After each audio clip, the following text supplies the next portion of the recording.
దేవునికి స్తోత్రం కలుగును గాక. మనందరం కలిసి దేవుని స్తోత్రం చెబుదాం.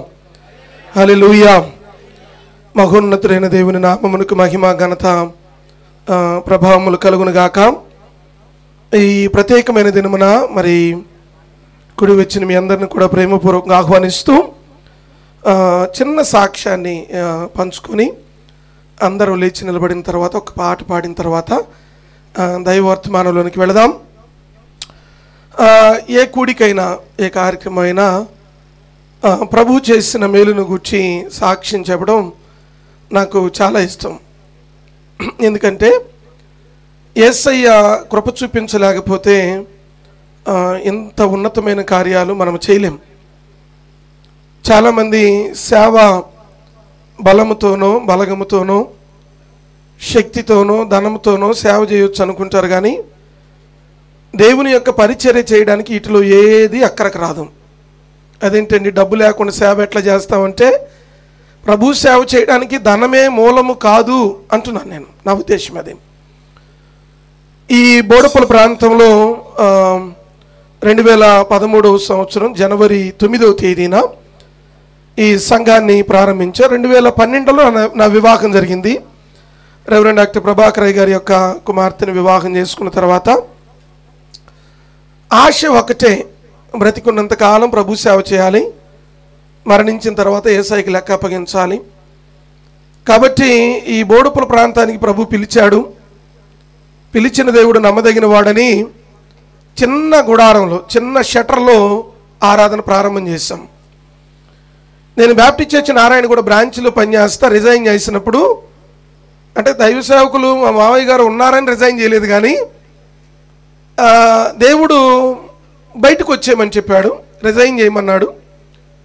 నారాయణగూడ బ్యాప్టిస్ట్ చర్చ్ బ్రాంచ్లో పనిచేస్తూ కెనరా నగర్ బ్యాప్టిస్ట్ సంఘానికి కాపరిగా పనిచేస్తూ అదే రోజు నెహెమ్యా గ్రంథం మీద మాట్లాడుతూ ఉన్నాను. ప్రభు నాతో చెప్పిన మాటను బట్టి నేను రిజైన్ చేసి ఎక్కడికి వెళ్ళాలో తెలియదు, ఎక్కడ ప్రారంభించాలో తెలియదు, ఎవరూ లేరు సంఘాన్ని ప్రారంభించేటప్పుడు. సరే, ప్రభు యొక్క మాటకు లోబడి చిన్న చిన్న కరపత్రాలు పట్టుకొని రోడ్డు మీద తిరుగుతూ ఉండేవాడిని. దానికంటే ముందు ప్రభు పిలిచిన విధానాన్ని ఒక మాట నేను చెప్పి నేను సంఘాన్ని గురించి చెప్పి నేను ముగించేస్తాను. దేవుడు నేను ఇంజనీరింగ్ చదువుతున్నప్పుడు సేవకు పిలిచాడు. నాకు సేవకు వెళ్ళడం ఇష్టం లేదు, సంపూర్ణంగా ఇష్టం లేదు, పూర్తిగా మనస్సు పూర్తిగా ఇష్టం లేదంటే ఎందుకంటే సేవకుని యొక్క బాధలు, సేవకుని యొక్క ప్రయాస నాకు బాగా తెలుసు. కాబట్టి నేను సేవకు వెళ్ళదలలేదు. అనోజుగూడ ప్రాంతంలో బేతేల్ బైబుల్ ట్రైనింగ్ సెంటర్ అని బందెల ఫిలిప్ గారిది ఒక ట్రైనింగ్ సెంటరు ఆ రైట్ సైడ్ ఉంటే, ఆ సింగపూర్ టౌన్షిప్లో వర్క్ చేస్తా చర్చికి వెళ్ళేవాళ్ళం. సరే, మెట్టుకు వెళతా ఉంటే ప్రభు సేవ చేయమని నన్ను అడుగుతూ ఉన్నాడు. సేవకు వెళ్ళడమేమో నాకు ఇష్టం లేదు. సేవకు వెళ్ళడం ఇష్టం లేకపోగా ఈ లోకంలో నా జీవితాన్ని ముగిద్దాం అనుకున్న ఇంజనీరింగ్ చదువుతా. అనేక మార్లు ఆత్మహత్య ప్రయత్నం చేశాం. ప్రభు నాతో పలికిన మాట ఏమిటంటే, శారీరకంగా చచ్చిపోదాం అనుకున్నా కదా, బ్రతికున్న బ్రతుకు నా కొరకు బ్రతికి సేవ చేస్తావా అని ప్రభు అడిగాడు. అయినా ఒప్పుకోలే, ఇష్టపడలే. ఎందుకంటే ఈ బాధలు ఎవరు పడతారు, ప్రతి వాళ్ళ చేత చులకనగా చూడబడతాం, బ్రతకలేక బడి పొంతులు అన్నట్టు అంటారు, ఎలాగా అనుకుని ఆలోచన చేస్తున్నప్పుడు సరే మెట్టుకు సరే ప్రభు అని మొత్తానికి చాలా జరిగిన తర్వాత క్లుప్తంగా చెప్పాలంటే సేవకు వెళతానని చెప్పాను. ట్రైనింగ్కి వెళ్ళాలి, ఎక్కడికి వెళ్ళాలో తెలియదు, ప్రభు ఏం మార్గం ఏం చూపట్లేదు. ప్రభు మీద నేను అలిగి సికింద్రాబాద్లో రైతిఫల్ బస్ స్టాప్ దగ్గరికి వెళ్ళి కూర్చుంటే నా వెనకాల ఎవరో కూర్చున్నారు, నేను గమనించలేదు. నా వైపు తిరిగి, తమ్మి బైబిల్ కాలేజీకి పోతావా అని అడిగాడు. ఆయనకి ఎవరో నేను తెలియదు, నేనెవరో ఆయనకి తెలియదు. పోతా సార్ అని చెప్పాను. ఈ నెంబర్కి ఫోన్ చేయమని నెంబర్ ఇచ్చాడు. నెంబర్ చూస్తే 9 నెంబర్లు ఉన్నాయి. మొదట 9 నెంబర్లతో నేను ఎవరికి ఫోన్ చేయగలను? ఆయన బస్సు ఎక్కుతున్నాడు, పరిగెత్తుకుంటూ వెళ్ళి సార్ 9 ఉన్నాయి అనగానే ఇంకొక నెంబర్ రాశాడు. దేవుని స్తోత్రం. ఆ వెనకాల నెంబర్ యాడ్ చేస్తే ఫోన్ చేశా. తీరా నువ్వు బయలుదేరి జమ్మిగుంట రమ్మన్నాడు. జమ్మిగుంట రమ్మంటే నేను వెళ్ళాను. ఆ తర్వాత తెలిసింది ఆయన జమ్మిగుంటలో ఇండియా మిషన్ పాస్టర్గా పనిచేస్తున్నారు. జమ్మిగుంట ఆనందం పాస్టర్ గారు. ఆయన బైబిల్ కాలేజీకి పంపించి వచ్చాడు. మొత్తానికి ఈ ప్రాంతంలో సేవ చేయడానికి ఈ పరిస్థితులన్నింటిలో దేవుడు తన అపారమైన కృపనిచ్చాడు. నాతో ప్రారంభంలో ఉన్న బిడ్డలు కొంతమంది ఉన్నారు. వారిని బట్టి దేవునికి వందనాలు. ఇంకా అన్ని విషయాలు చెప్తూ వెళ్ళాలంటే చాలా సమయం పడుతుంది. కాబట్టి ఈ మందిరము కట్టబడడానికి దేవుడు ఎలా కృప చూపించాడో ఒక్క విషయాన్ని నేను చెప్తాను. మేమిద్దరం సేవలోనికి వచ్చినప్పుడు కొన్ని తీర్మానాలు చేసుకున్నాం. తీర్మానాలు ఏమిటంటే, ఒకటి, కానుక సొంతానికి ఎన్నడూ వాడకూడదు. కానుక ఎన్నడూ సొంతానికి వాడకూడదు. ఈరోజు వరకు కూడా ధైర్యంగా ఈ పులిపిటి యొద్ద నిలబడి చెప్పగలను, కానుక డబ్బులు అనగా మీ కష్టార్జితం నా పిల్లలకు చాక్లెట్ కూడా కొనిపెట్టలా. ఒక చాక్లెట్ కూడా కొన్న కూడా. మరి ఎలా పోషించాడు దేవుడు అంటే అది కూడా ఆశ్చర్యమే. దేవుడు పోషిస్తూ వచ్చాడు. మంద కాసేవాడు మంద పాలు తాగాలి నేను కాదు అనను. సంఘంలో కానుక వాడుకోవడం తప్పు అన్నది వాక్యానుసారమే.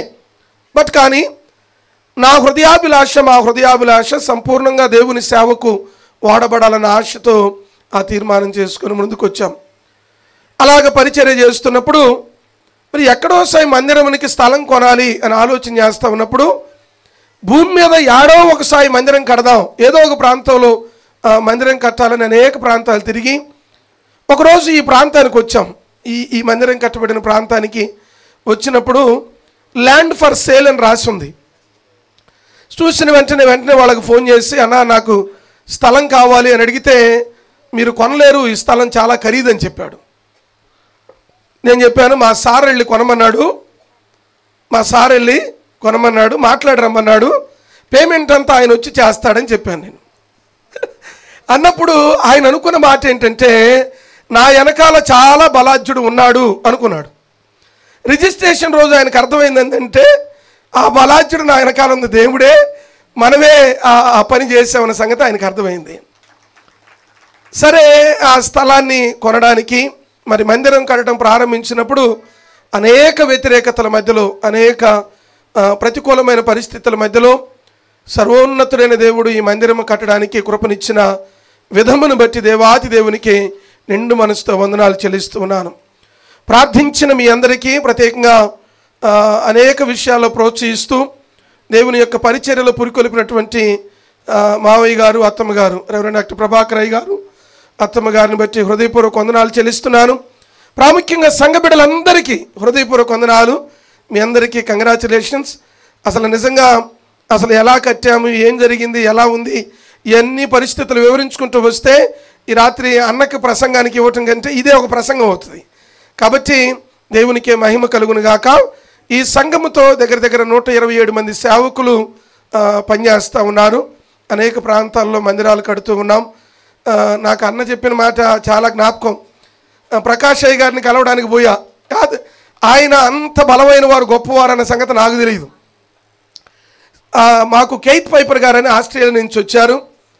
వస్తే అయ్యగారికి ఎట్లా తెలిసిందో, నేను కాంటాక్ట్ చేశానో నాకైతే జ్ఞాపకం లేదు. కానీ వారి దగ్గర 3 రోజులు సేవకుల మీటింగ్లు జరుగుతూ ఉన్నాయి. సరే, దాని కొరకు రమ్మని ఆహ్వానిస్తే కేత్ పైపర్ గారు తీసుకొని ప్రకాష్ అయ్య గారి దగ్గరికి నేను వెళ్ళినప్పుడు అప్పుడు అయ్యగారు నాకు పరిచయం అయ్యారు. వారి సంఘము ఎంత డిసిప్లిన్ కలిగిందో, దేవుని పరిచర్య ఎంత డిసిప్లిన్గా వారు చేస్తారో, వారు పరిచర్య చేస్తున్న విధానం, ఆ పరిస్థితులను చూసినప్పుడు నాకు ఎంతగానో ఆనందం వేసింది. మెట్టుకు వారిని కలుసుకొనడం, తదుపరి మరలా అనేక పర్యాయములు వారితో మాట్లాడడానికి దేవుని కృపనిచ్చాడు. వారు చెప్తూ ఒక మాట చెప్పిన మాట నాకు జ్ఞాపకం ఏంటంటే, మందిరాలు కట్టడం ప్రాముఖ్యం కాదు, ఎందుకంటే కట్టిన మందిరాలు అనేక మూతబడి ఉన్నాయి. మందిరాల కంటే కూడా నిజంగా ఆత్మలు సంపాదించే వారిని పురికొల్పి అటు వారిని తరిఫీదు చేయగలిగి దేవుని సేవకి పంపగలిగితే అదే గొప్ప దీవెన అని వారు చెప్పిన మాట నేను ఎప్పటికీ మరిచిపోలేను. దేవునికి మహిమ కలుగును గాక. సో ప్రాముఖ్యంగా ఈ ప్రాంతంలో దేవుని యొక్క మందిరము కట్టి ప్రభు యొక్క పనిలో కొనసాగడానికి సర్వోన్నతుడైన దేవుడు చూపిన కృపను బట్టి దేవునికి వందనాలు చెల్లిస్తూ మరొకసారి ప్రార్థించిన మీ అందరికి కూడా హృదయపూర్వక వందనాలు చెల్లిస్తూ ఒక్క పాట, ఒక కోరస్సు మనందరం లేచి నిలబడదాం. నాకు చాలా ఇష్టమైన పాట, ఎండిన ఎముకల మధ్యలో నేనున్నానయ్యా అన్న పాట. నాకు ఎప్పుడు పాస్టర్ ఆ పాట పాడుతున్నప్పుడల్లా నా హృదయం పులకరించిపోద్ది. నాకు ఆ పాటలో నాకు చాలా ఇష్టమైన మాట ఏంటంటే, ప్రవక్త వలె జీవించేదను, ప్రవక్త వలె చనిపోయేదనయ్యా. ఆ మాటలు నాకు చాలా ఇష్టం. మనందరం కలిసి లేచి నిలబడి ఈ పాట పాడిన తర్వాత దైవ సేవకులకి సమయాన్ని అప్పగిద్దాం. బ్రతకాలనే ఆశలేదయా, ఒకవేళ బ్రతికితే నీ కొరకే.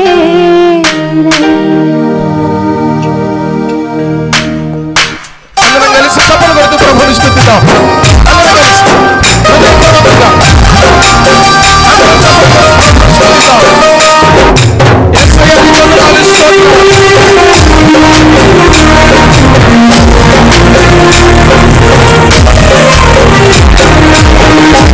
బ్రతకాలనే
అందరం కలిసి నీవే నాకు చాలును యేసు.